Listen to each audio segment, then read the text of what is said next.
Hi folks, I'm Ian Baker, the product specialist with Camping World, and today we're going to go over the 2018 Jayco J-Flight SLX 265 RLS. This is a rear living floor plan. As you can see, we have the big rear picture window here with a couple chairs and this super slide on the off-door side. Let's actually start back here on those chairs though. So the great thing about this floor plan, this setup, is you have the swivel rocker. So not only are these comfortable to sit in and relax, but if you have a beautiful view out the back, folks, maybe you're lucky enough to have, oceanfront, lakeside, something like that, you can swivel these chairs around and certainly enjoy that view.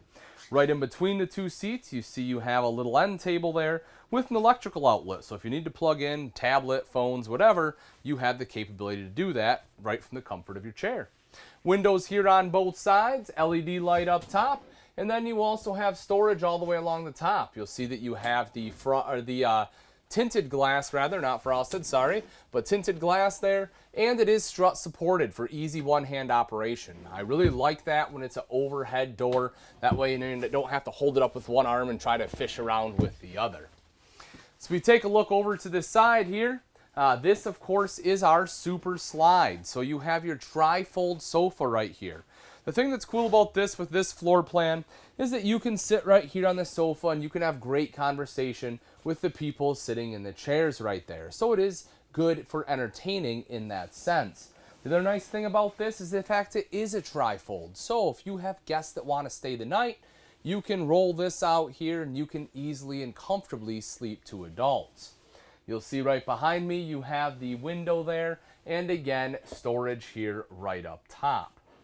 Moving up a little bit further, we get into the dinette. So this is obviously where you'll be sitting and having your meals. Again, another window. This also drops down into a bed, albeit a much smaller one. So it's really only to be used if you have an adult who doesn't mind sleeping in the fetal position, or if you have children, or a pack and play, right? Maybe your grandparents and the kids are coming, they can sleep on the tri-fold. They have a little one with them, no problem. You can drop this table down, put the cushions on top, set up a pack and play right up here. I've done it before, it works pretty darn well. Or you can just remove the cushions altogether and have it sitting there so you have more stable surface. But again, that way it's up and out of the way and baby's sleeping right next to the parent. So definitely some different options as far as the usage of the dinette. And then right up here is your entertainment center. So no matter where you're at in the RV, you'll have a good view to the TV here. In this floor plan, it may be a little far from the chairs in the back, but you can still see it. But from the sofa, or especially one side of the dinette there, you do have a great view. You also have some storage up top, as well as storage right down below. And in between, you'll see you have your radio right here, which controls the speakers in here, as well as the ones outside, and is Bluetooth capable. We'll go through here in a second. This is our bath, which is a split bath because it leads up into the bedroom. Or not a split bath, but rather it splits the camper from the bedroom to the back half here. So we'll check that out in just a second. But first, let's take a look at the kitchen. So right out here on the walls, your thermostat. Folks, this one does have ducted heat as well as ducted AC, and that will be controlled by this module right here. If we take a look there, we'll open this up. You see great pantry space in this camper. You have to love that. Plenty of space there. The shelves here, if you need to remove these, you can. You can take a couple screws out if you have some taller items, but again, I think they spaced them pretty well. Over next to that is your Norcold fridge freezer. We'll open that up. This unit does run off both propane and electric. Also has automatic switchover. And then right here you have the thermostat right on the outside. So that way, at a quick, easy glance, you can see where to set as well as change it. Then moving over into the rest of the kitchen here, you can see the big countertop. They do give you a little prep space over to this side here, as well as a nice big spot right back here. I like this because that way, for me, I have to have my coffee in the morning. I can put my coffee maker right there, plug it in right there, and be all set.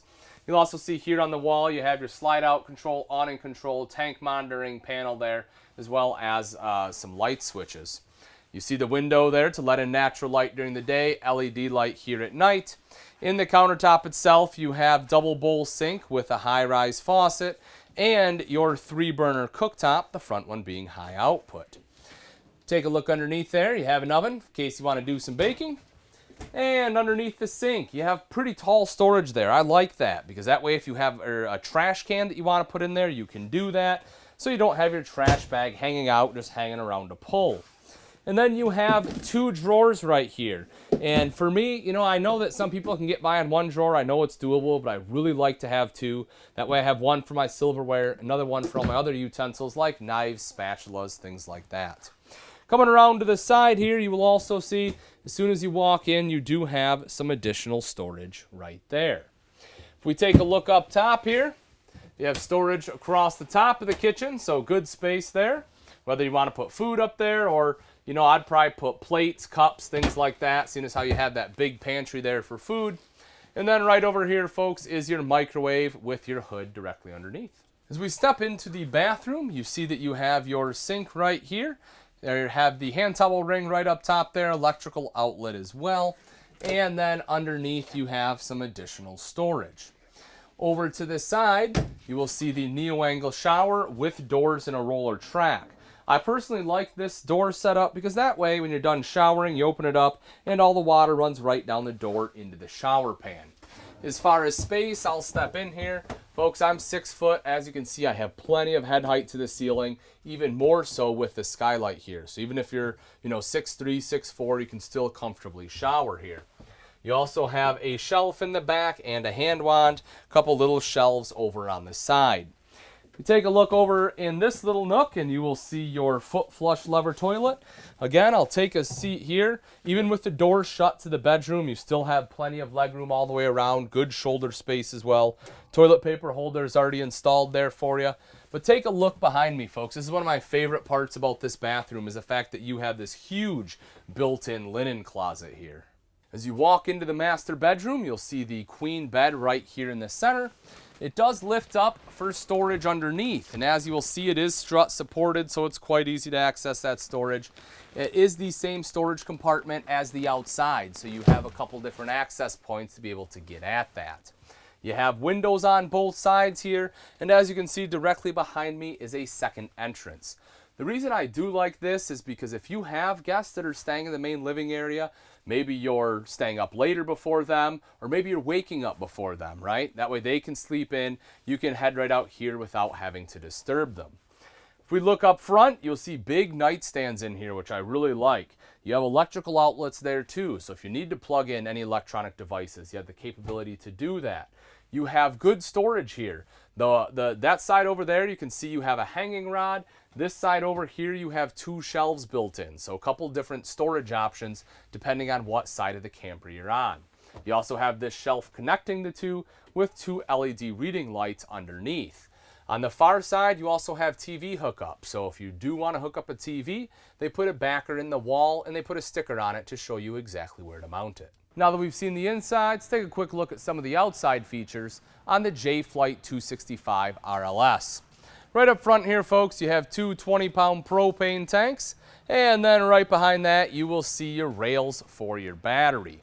Coming up the front here is some black diamond plating to help protect the front end from any rocks or debris that may get thrown up by your tow vehicle. Then as we come around to the side, we'll open up our pass-through storage. You can take a look in there. Nice big pass-through, and you have the same size door on the other side. As I mentioned, we were inside. You also have access to anything that you store underneath the bed. Let's take a quick second just to talk about construction. So one of the things Jayco really likes to talk about is the roof, because they do have one of the strongest roofs in the travel trailer industry. And they have what they call the Magnum roof system. They do a couple different things to help give it that strength. One, they use screws instead of staples. They also have 2x2 vertical supports instead of 1x's, and they use larger nail plates. Then on top of that, the membrane over the roof is one of the best in the industry as well. It's Dyflex 2, which if you're not familiar with it, essentially it is a TPO roof, but it's fleeceless. It isn't fleece lined on the bottom, meaning that it's not going to absorb moisture like a lot of TPO roofs if they get cut. And it has all the advantages of a rubber roof without a lot of the drawbacks. So it's still nice and flexible like you want in a roof membrane, and you don't have to constantly add plasticizers to it. Plus, it doesn't have nearly as much streaking. So as we all know, roof is a big problem in an RV. Jayco does their best to help prevent it. This is your secondary entrance right here, folks. You'll see even on a secondary entrance, you still get 3 steps to get in here. The grab handle is located here as well, just to help you up and into the coach. Speaking of excellent construction, you will see right there, 2-year warranty from Jayco. Again, folks, it's also one of the best in the industry. Power awning here, touch a button to have that roll out. Same thing to have it go right back in. It does have an adjustable pitch on there. This is the Solera awning. This is probably one of my favorites for adjustable pitch because it's so easy. You literally just pull it down just like that and it adjusts. You can do that on one side or the other side, doesn't matter. And when you roll it, doesn't matter where it's at. When you roll it back up, it's not going to cause any damage. It will fix itself. You also have speakers in the awning heads themselves. So that way, when your awning is fully extended, the music is playing down on your campsite, not blasting out at your neighbors. You see the LED light on there, so if you want light at night, just flip a switch. You don't have to hang your lights up there, which is pretty cool. And if you take a look right over here, you have your fresh water inlet. So if you're looking to go camping where you don't have city water, you're going to want some water in the RV, so you'll put it in right there to fill your fresh tank.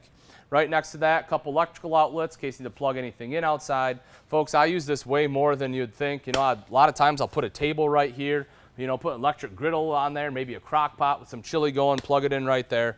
That is definitely a useful thing to have. You also have easy lube axles on here, so that's great for the maintenance side of things. If you pop this little cap off right here, there's a grease dirt in there. Pump some grease in there instead of having to constantly change or repack your bearings. So it's definitely something you want to do some research on before you do it. There is a process, but it is definitely easier on the maintenance side for you. This is your main entrance right here. As I mentioned, just like the secondary entrance, you have 3 steps there as well as a grab handle, so it is nice and easy to climb on up.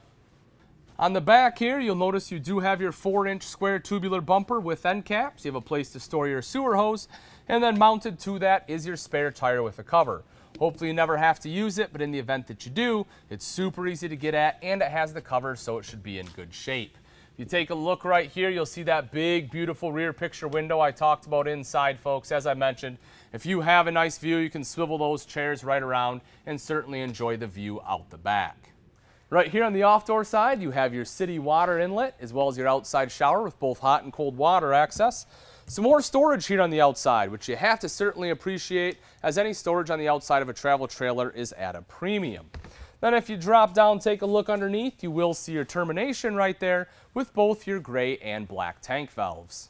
All right, folks, that wraps it up. Again, this is the 2018 Jayco J-Flight SLX 265 RLS.